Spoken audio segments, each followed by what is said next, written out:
নমস্কার বন্ধুরা, কেমন আছো তোমরা? আজকে তোমাদেরকে কাঁঠালের চপ করে দেখাবো। তো কী কী লাগবে সেটা বলে দিচ্ছি। ছোট্ট একটা কাঁঠাল সেদ্ধ করে নিয়েছি, ভালো করে প্রেশারে সেদ্ধ করে নিয়েছি। তিল ধুয়ে নিয়েছি, পেঁয়াজ কুচি, লঙ্কা কুচি নিয়েছি।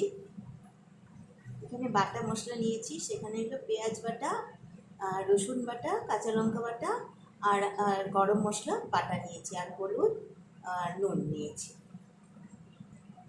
আর এটা বিস্কুটের গুঁড়ো নিয়েছি, আর বেসন গুলে নিয়েছি। হাত দিয়ে ম্যাশ করে নেব কাঁঠালটাকে। হাতটা ভালো করে ধুয়ে নিয়েছি। আচ্ছা,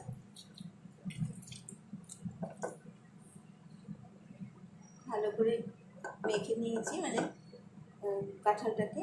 এখন তিলটা দিয়ে দেবো।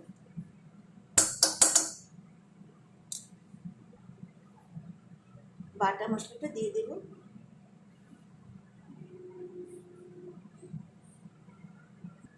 পেঁয়াজ কুচি, লঙ্কা কুচি দিয়ে দেবো। স্বাদ মতো লবণ দিয়ে, নুন দিয়ে দিচ্ছি, হলুদ দিয়ে দিচ্ছি।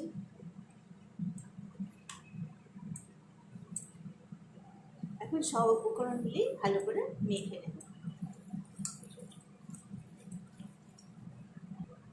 কড়াই বসিয়ে দিয়েছি, এখন তেলটা দিব।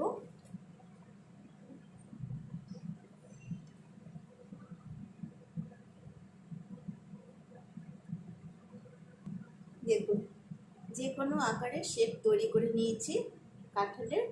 এখন আমি বেসনে চুবিয়ে বিস্কুটের গুঁড়ো মেখে তারপরে ভাজব। দেখুন,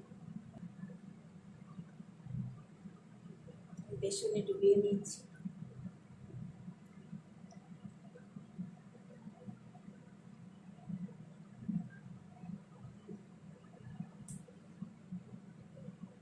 বিস্কুটের গুঁড়োর মধ্যে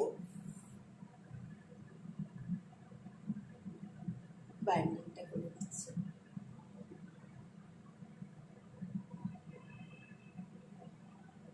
এইভাবে সবকটি আমি করে নেব।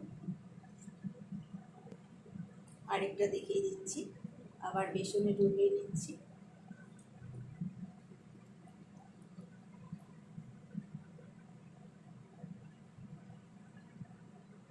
বিস্কুটের গুঁড়োর মধ্যে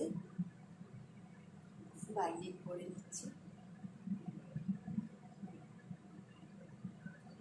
এইভাবে সবকটি করে নিয়ে আমি তেলে ভাজবো।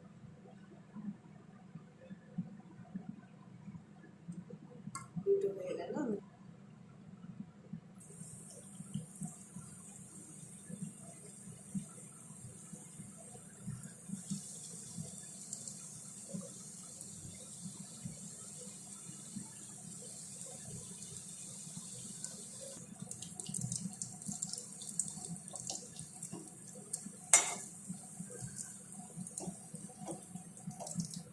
দেখুন কি সুন্দর কালারটা চলে এসছে, সুন্দর কালার এসছে। ভালো করে ভেজে নিব। এখন হয়ে গেছে, এখন আমি উঠিয়ে নিচ্ছি। দেখুন কি সুন্দর কালার এসছে।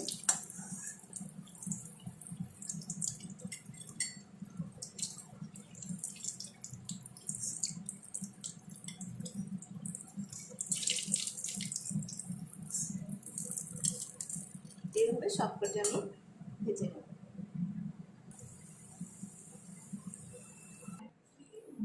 তৈরি হয়ে গেল এঁচোড়ের চপ। কেমন লাগলো কমেন্টের মাধ্যমে জানাবেন। নমস্কার।